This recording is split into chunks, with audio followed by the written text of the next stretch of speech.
Selamat datang di Mata Dunia, program yang mengupas berita dan peristiwa global dari berbagai belahan dunia. Saya Sanas Kairus akan menemani Anda, berikut berita selengkapnya.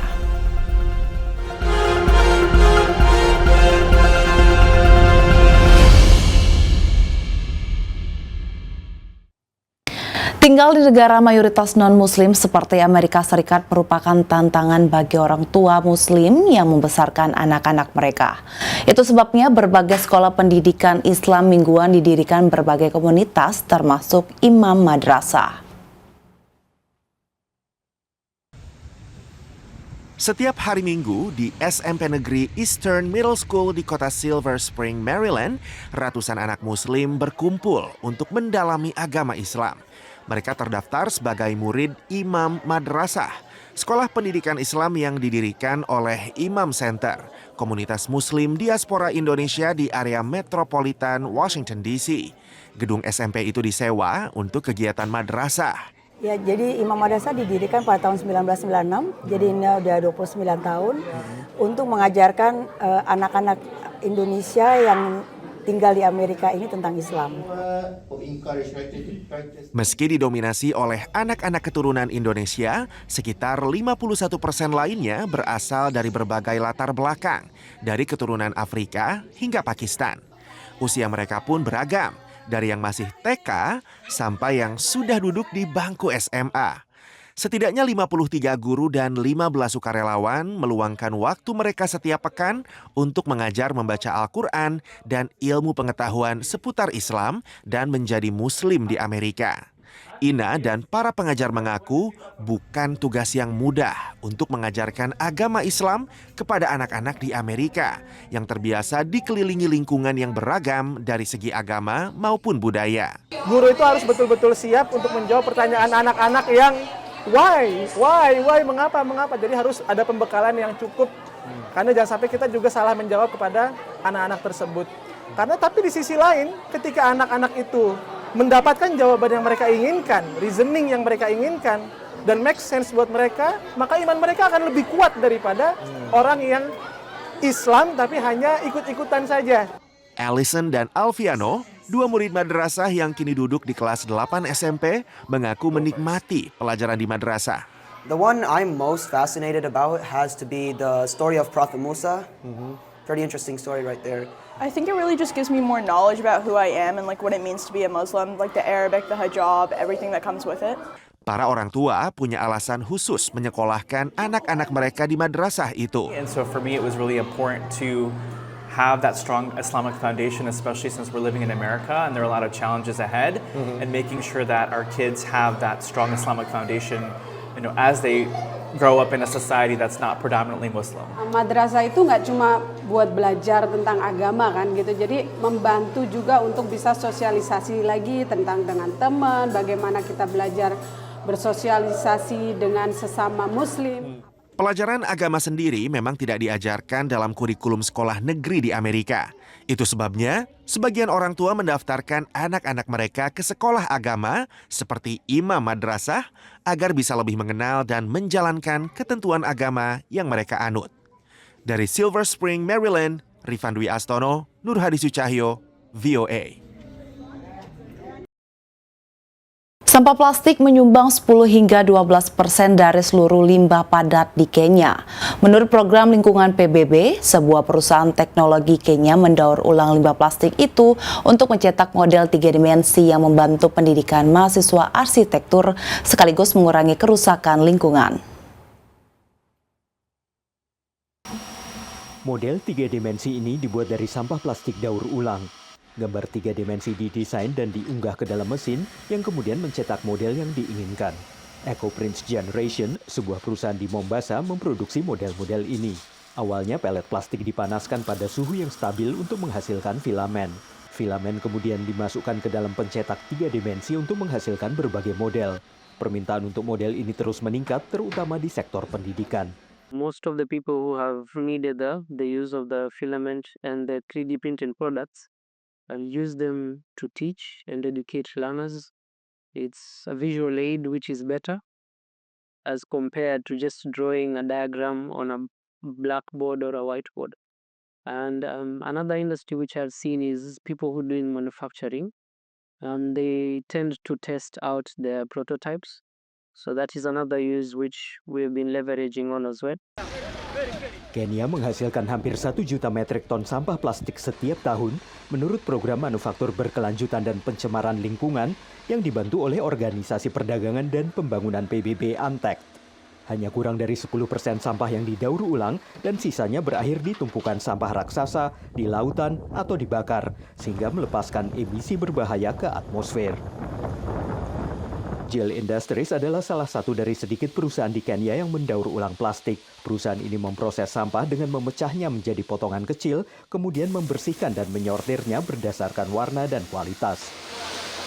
Sebagian dari plastik ini dilebur dan dijadikan pelet yang digunakan untuk pencetakan 3 dimensi.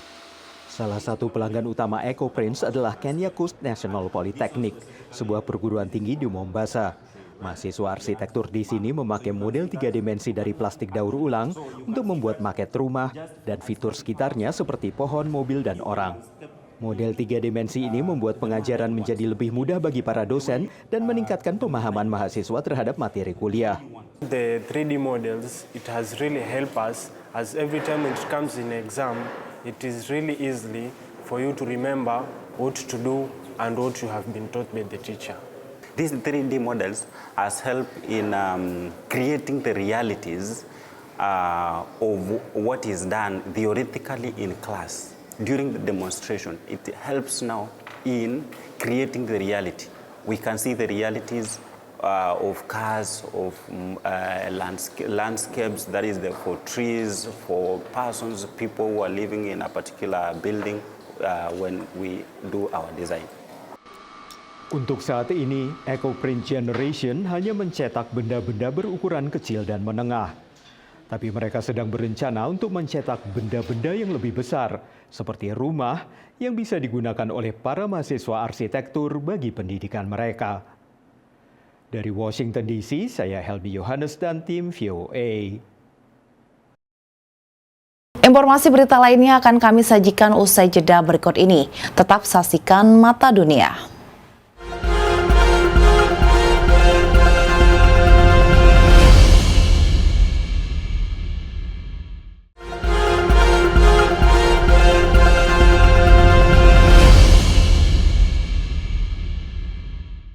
Warga di Washington DC bisa berhemat tagihan listrik dengan manfaatkan program-program tenaga surya pemerintah. Popularitas tenaga surya di Amerika Serikat terus meningkat, meski baru menyumbang 6% tenaga listrik nasional. Namun pemerintahan Trump ingin mengakhiri pendanaan program-program ini. Ini adalah panel surya komunitas. Orang-orang di sebuah perumahan di Washington DC ini bisa menghemat tagihan listrik mereka hingga 50% karena mereka berlangganan tenaga surya yang dihasilkan panel-panel ini. Ada 557 rumah yang berlangganan tenaga surya di Fairfax Village di Washington DC. Energi yang dihasilkan panel-panel surya ini bisa dipantau lewat aplikasi. Dari aplikasi terlihat musim panas hasilkan lebih banyak energi dibandingkan musim dingin seperti saat ini. Untuk memaksimalkan penggunaan lahan, panel-panel surya komunitas tidak hanya dipasang di atas permukaan tanah, tetapi juga di atas atap-atap perumahan warga. Ada lebih dari 4.700 panel surya di lokasi ini. Semua energi yang dihasilkan dialirkan ke jaringan listrik kota. Lalu, pelanggan dapat potongan pada tagihan listrik mereka. Victor Ramos adalah salah satu warga yang telah berhemat lewat program tenaga surya. So that's the best part because this is my first home. When I first got the house, it was about May of 2023. And that year, in some months when it was really hot, the electrical bill can go up to like $150. Kini, Victor kadang hanya bayar biaya administrasi pada tagihan listrik rumahnya sebesar $5 atau Rp81.000. Because the solar will basically extra produce during summer times, and when it gets to the cold months, there's an extra production that the solar panels did. And it can be reflected on those winter months. Victor tidak berlangganan panel surya komunitas, tapi pasang panel surya bersubsidi di atap rumahnya yang juga terhubung ke jaringan listrik kota. Kedua program itu adalah program pemerintah AS bernama Solar for All atau tenaga surya untuk semua. Ada sejumlah syarat untuk ikuti program ini. Salah satunya pendapatan di bawah jumlah tertentu untuk menarget warga berpenghasilan rendah. There are many stories where these solar panels and even these programs are available to help, residents reduce their electricity bills, and those funds can go somewhere else, whether it's their medical bills, their groceries, other bills, helping save for college if they got a kid. Namun program ini kini terancam. Pasca dilantik, Trump tanda tangani Inpres tentang energi yang memerintahkan Badan Federal menyetop pencairan dana terkait UU Transisi Energi yang dibuat oleh Joe Biden, termasuk $7 triliun atau 112 kuadriliun rupiah untuk dana program Solar for All yang dikelola Badan Perlindungan Lingkungan AS atau EPA. Pemerintah AS ingin prioritaskan lagi energi fosil. To further defeat inflation, my plan will terminate the Green New Deal, which I call the Green New Scam, greatest scam in history probably, a $10 trillion scam that we waste, we throw like throwing money right out the window. Tapi banyak negara bagian pendukung Trump yang juga diuntungkan dari program tenaga surya. The sun shines on everybody, doesn't care what political party you support, and I think one of the reasons that solar is popular across the partisan divide is that people in rural communities, in cities and suburbs, anybody can benefit from solar energy. We see support from people across the political spectrum in our work. Setidaknya di Washington DC, program Solar for All memiliki sumber dana lain selain dari pemerintah federal, termasuk dana pemerintah kota. Dari Washington DC, Valdia Baraputri, Nabila Ganinda, dan tim VOA. Di Amerika, restoran halal biasanya identik dengan makanan Timur Tengah. Namun kali ini tim VOA mendatangi sebuah restoran halal yang unik dengan menyajikan gabungan makanan Korea dan Meksiko bernama Bebop di kota Fairfax, Virginia. Korea digabung dengan makanan Meksiko dan dijamin halal. Wah, akan jadi menu buka puasa yang unik nih. Restoran yang menggabungkan konsep masakan Korea dan Meksiko bernama Bebop awalnya didirikan oleh sekelompok anak muda yang kemudian pada tahun 2019 dijual kepada Sohail Ahmed Sheikh, seorang diaspora dari Pakistan. June 2019, I converted this whole concept into halal because we only eat halal food, so we wanted to have some other places. We have amazing restaurants halal, a lot of them in the DMV area, but we wanted to have something different, something unique.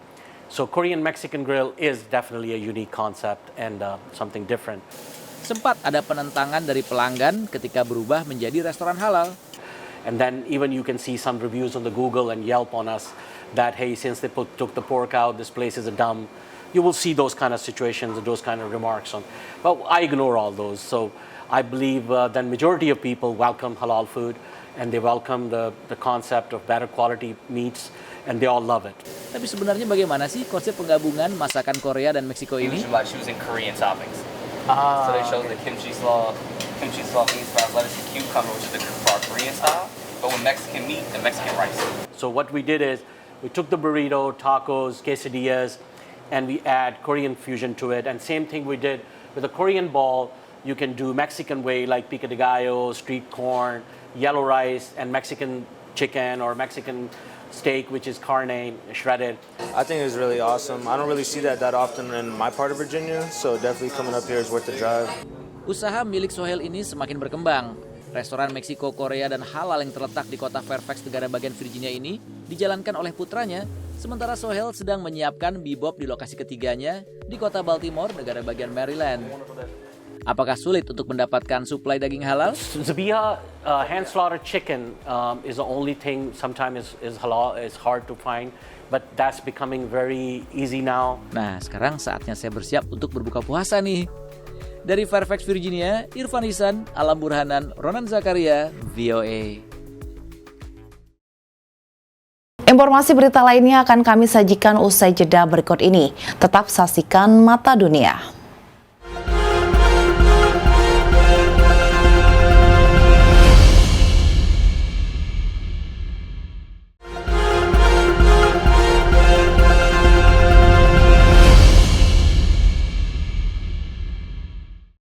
Masjid Dearborn di negara bagian Michigan telah berdiri sejak 8 dekade lalu. Namun keberadaannya terlekang dimakan waktu. Bukan hanya sebatas tempat ibadah, tapi juga pusat kegiatan masyarakat muslim di kota tersebut. Dewan Masjid kini juga fokus mendidik generasi muda agar selalu bangga akan identitas mereka sebagai muslim.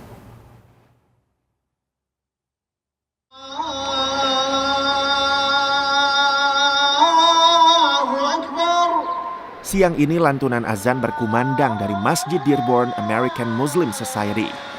Dearborn adalah satu dari sedikit kota di Amerika Serikat yang mengizinkan azan melalui pengeras suara. Masjid Dearborn sendiri sudah melakukannya sejak tahun 1980-an. Ini merupakan masjid tertua di negara bagian Michigan dan salah satu yang tertua di seantero Amerika Utara. Many of the Muslims who were living in Highland Park were working for Ford Motor Company, so they moved to Dearborn, and they needed a place to worship. So they built the ground floor of this masjid back in 1938. Awalnya masjid ini tidak semegah sekarang. Seiring bertambahnya warga muslim di Dearborn, Dewan Masjid menambah sedikit demi sedikit bangunan masjid. Setelah 4 kali perluasan, kini Masjid Dearborn dapat menampung hingga 2.500 orang sekaligus. Jemaahnya beragam, dari warga kulit hitam hingga keturunan Pakistan. Sebagian besar adalah keluarga imigran dari Jazirah Arab, seperti Yaman, Lebanon, Suriah, Irak, dan Palestina. You could find also different generation. You will find here people that just arrived, immigrants that just arrived, and also people that been living the whole of their lives here. So it's a diverse community here. Tambahnya, warga muslim Dearborn menjadikan masjid ini sebagai urat nadi masyarakat. The community around the masjid, they always look at the masjid in the center of their life, and they connect their life to the masjid on a daily basis. Itu sebabnya Dewan Masjid memusatkan perhatian pada generasi penerus. Berbagai kegiatan diadakan untuk mereka dengan tujuan agar mereka teguh dan bangga akan identitas sebagai Muslim. Right now they're memorizing the Quran. Yep, this is for Quran memorization.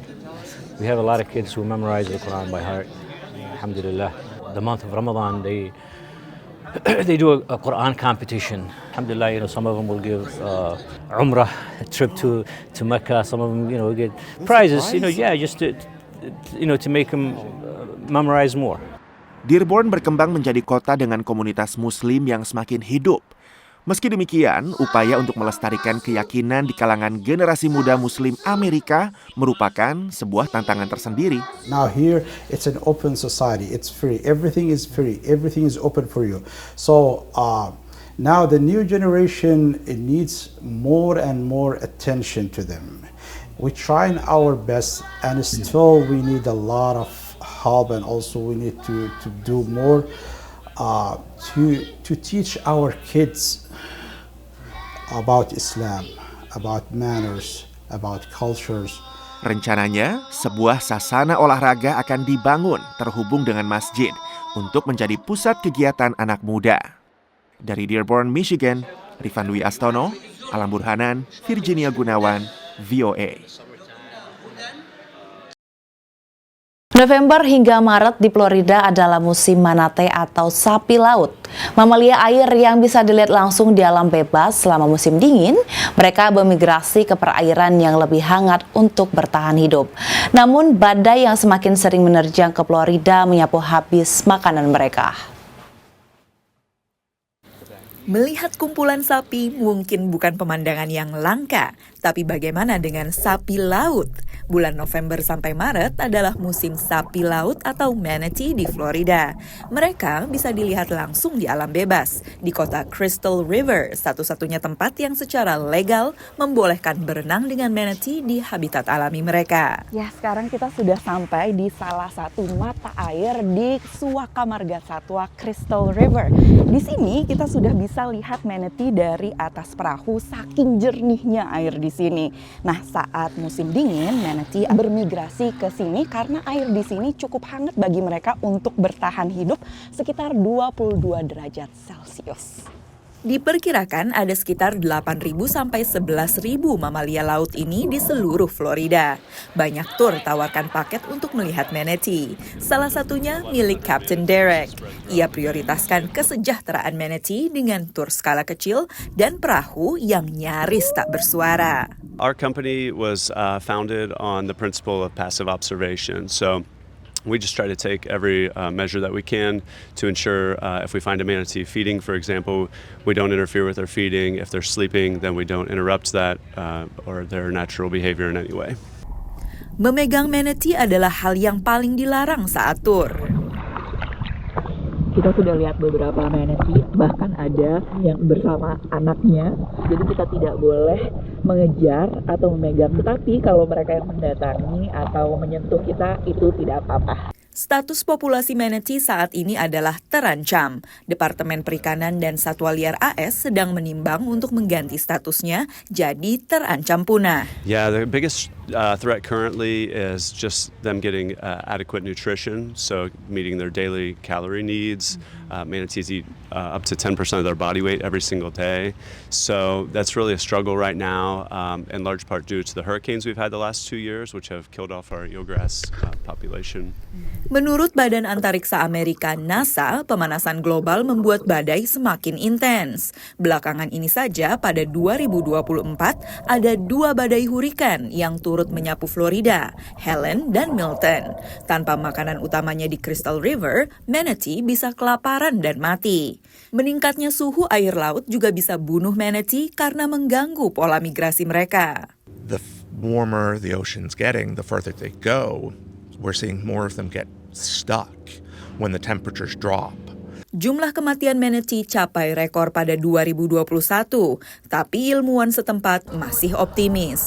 I've been doing manatee work for over 30 years and I've seen the population come back tremendously. Manatees are versatile, and as long as there is other food sources that are nearby, they will adapt. But we as the stewards of the environment have to do what we can to try and help protect this environment that they're living in. Menurut Casey, banyak hal bisa dilakukan oleh publik untuk mendukung konservasi. Actually, I have a children's book that I wrote, and a portion of the sales, it all goes back to the Save the Manatee Club from each book. Tur seperti ini juga dianggap bisa menciptakan pengertian akan satwa liar yang dilindungi. Dari Florida, Valdia Baraputri, Nabila Ganinda, dan Rere Wahyudi bersama tim VOA. Demikian Mata Dunia kali ini, saksikan informasi lainnya di Berita Nasional TV. Saya Sanas Kairus berserta kru yang bertugas pamit undur diri. Terima kasih dan sampai jumpa.